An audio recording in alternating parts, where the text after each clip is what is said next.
जब जनता साथ होती है तो राजा रानी के पेट से वाला कॉन्सेप्ट गया। अब ईवीएम राजा को लेकर नहीं आएगी, जनता राजा को लेकर आएगी। लोकतंत्र में सबसे ऊपर जनता है। तो हम तो जिस तरीके से प्राचा सर ने कहा कि हम तो सेवा करने आए और करेंगे, हमको बड़े बड़े वो नेता नहीं है जो बड़ी बड़ी एसी की गाड़ियों से आ रहे हैं, एसी के कमरों में बैठ के बड़ा बड़ा भाषण दे रहे हैं। दूसरा उनके पास बेईमान नहीं है, तीसरा उनके पास पैसा है। हमारे पास सच है, हम अपने सच का प्रचार करेंगे। हमारे पास जनता है, हमारे पास हक है, आवाज़ है, हम बोल्ड हैं, हमें पता है कि किस तरीके से इनसे काम करवाना है। और ये बेईमान लोग हैं, इनका धरातल पे अगर आप देखो तो इतना बोलबाला नहीं है, इनके पास ये है। तो ये देखना, फ़र्क देख लो कि जब जो उनके सुपीरियर हैं, जो उनसे ऊपर हैं, जब वो ये काम कर पा रहे हैं तो जनता खुद फैसला लेगी कि कौन।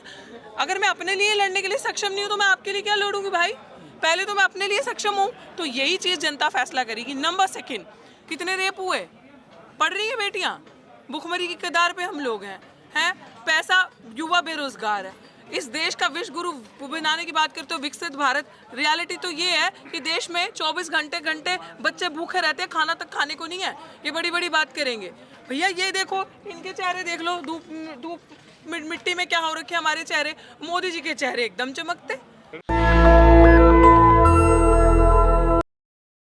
चाहते हैं जल्दी से चुनाव हो, पूरी मेहनत कर देंगे। अब रामपुर में रहेंगे क्या आप प्रचार के लिए? ऑफ कोर्स, क्यों नहीं रहेंगे। जो जहाँ जनता हमें बुला रही है, जो बदलाव वो चाहिए, रामपुर में जो बदलाव हम चाहते हैं, अगर हम यहीं नहीं रहेंगे फिर कहाँ रहेंगे? बाहर ही कहेंगे लोग के बाहर ही, हम तो उसको कैसे कहेंगे कि भारत हमारा देश है, तो भारी कैसे हुए? हम भारी हो गए। भारत हमारा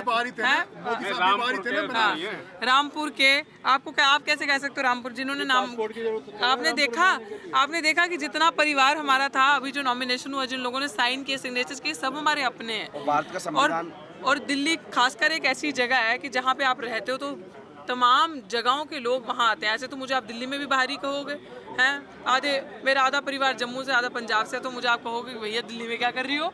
एक तरफ बड़ी पार्टियां हैं, बीएसपी, सपा, बीजेपी, जिनके पास अपना वोट बैंक है, तो उन्हें कैसे काउंटर कर पाएंगे? तो यार vote bank, I understand, vote bank से ज़्यादा उनके पास ईवीएम है।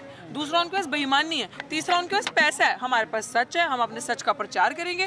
हमारे पास जनता है, हमारे पास हक है, आवाज़ है, हम बोल्ड हैं, हमें पता है कि किस तरीके से इनसे काम करवाना है। और ये बेईमान लोग हैं, इनका धरातल पे अगर आप देखो तो इतना बोलबाला नहीं है, इनके पास ये है। तो जब जनता साथ होती है तो राजा रानी के पेट से वाला कॉन्सेप्ट गया। अब ईवीएम राजा को लेकर नहीं आएगी, जनता राजा को लेकर आएगी। लोकतंत्र में सबसे ऊपर जनता है। तो हम तो जिस तरीके से प्राचा सर ने कहा कि हम तो सेवा करने आए और करेंगे, हमको बड़े बड़े वो नेता नहीं है जो बड़ी बड़ी एसी की गाड़ियों से आ रहे हैं, एसी के कमरों में बैठ के बड़ा बड़ा भाषण दे रहे हैं। हम पैराशूटर नहीं, हम ग्रास रूटर हैं। और आपने सब जग जाहिर है हमारी लड़ाई देखी। हम 229 दिन से लड़ाई लड़ रहे हैं दिल्ली विश्वविद्यालय में, और अन्य आंदोलन हमने जमीन पे, धरातल पे, वार के जंग के मैदान में आगे रहकर किए। किसी पार्टी से अगर प्रत्याशी के तौर पर होते तो और ज्यादा मजबूती से चुनाव लड़ते? देखिए, हमने जब ऐलान किया, ऐसी बात नहीं है मजबूती से चुनाव लड़ते। आपका कैंडिडेट कितना स्ट्रांग है उस पर भी डिपेंड करता है। आप बड़ी बड़ी पार्टियों की बात कर लो, मैं मानती हूँ कि पार्टी की एक लहर होती है जिसमें गधा भी कुर्सी पे बैठ जाता है, जैसे बैठा ही हुआ है, तो एक पार्टी की लहर भी होती है। तो ये तो हम देखते ही आ रहे हैं, है ना। बट बात ये है कि इस समय आप बात महमूद प्राचा की कर रहे हो, तो महमूद प्राचा को अगर जिसने नहीं देखा तो पहले गूगल करो, देखो महमूद प्राचा की वकालत देखो, महमूद प्राचा का व्यक्तित्व देखो, उनको सड़क पे देखो, मजलूम, गरीब, प्रताड़ित, शोषित, वंचितों, महिलाओं की आवाज़ उठाते उस इंसान को आप हमेशा आगे पाओगे। क्या आज से 4 साल पहले वो पॉलिटिक्स कर रहे थे? क्या राजनीति में थे? लेकिन इट इज़ इम्पॉर्टेंट, आज जनता ने कहा है कि इन ऐसे शख्स के हाथ में पॉलिटिकल पावर होनी चाहिए कि वो सड़क पे जब इतनी मजबूती से लड़ रहा है, तमाम डंडा, पर्चा, गोला बारूद, पुलिस की लोडेड गन्स, पुलिस की बदतमीजी, बर्बरता के बावजूद वो हिलता नहीं है, डगमगाता नहीं है। वो पुलिस को कानून की पालना करना सिखाता है, वो एक्सपोज करता है खाकी के अंदर भगवा।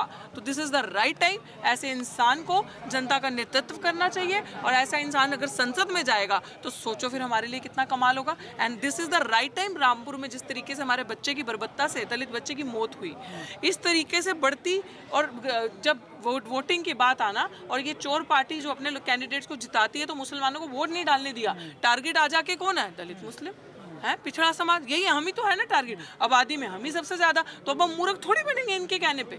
अब हम इनकी पिच पे मैच नहीं खेलेंगे और मैच भी इनके रूल से नहीं खेलेंगे। हमारी पिच, हमारे रूल्स, हम बताएंगे मैच को कैसे जीतना है। रामपुर में समाजवादी पार्टी को लेकर 3 दिन प्रत्याशियों ने नामांकन कर मैं समाजवादी पार्टी की, ये तो मैं आपसे सुन रही हूँ, बड़ा इंटरेस्टिंग है। मुझे लगता है 3 ने किया, 3 ने, एक तो मौलवी साहब हैं और एक आसिम राजा जो पुराने। हाँ, मौलवी साहब जिनका केस प्राचा साहब ने किया था। ये तो जनता को देखना चाहिए कि ये जो मौलवी साहब हैं, इनका केस मैं शेयर कर दूंगी आपके साथ। इनका केस महमूद प्राचा जी ने किया था, जो अपनी मस्जिद खुद नहीं बचा पा रहे थे। तो रामपुर की जनता के पास जवाब है कि महमूद प्राचा जी ने लड़के इनको इनकी मस्जिद दिलवाई थी, तब जाके वहाँ पे लोग आके नमाज पढ़ रहे थे आराम से, क्योंकि उनको पुलिस तंग करती थी। तो ये देखना, फ़र्क देख लो कि जब जो उनके सुपीरियर हैं, जो उनसे ऊपर हैं, जब वो ये काम कर पा रहे हैं, तो जनता खुद फैसला लेगी कि कौन।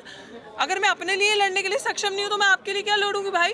पहले तो मैं अपने लिए सक्षम हूँ, तो यही चीज़ जनता फैसला करेगी। नंबर सेकंड कि अब रामपुर में जो जिस तरीके से ये चीज़ें हुई, क्योंकि हमने नॉमिनेशन पहले भरा, हमें नहीं पता था ये लोग क्या कर रहे हैं। अफवाहें ये भी कह रही थी कि कोई कैंडिडेट ही नहीं दे रही है, ख़त्म कर रहे हैं ये वो। फिर आजम खान जी का लेटर आ गया, फिर ये सारी चीज़ें जो बीच में होता गया। नाउ ऑल ऑफ सडन कुछ घंटे पहले चुनाव से ये सब हो जाता है।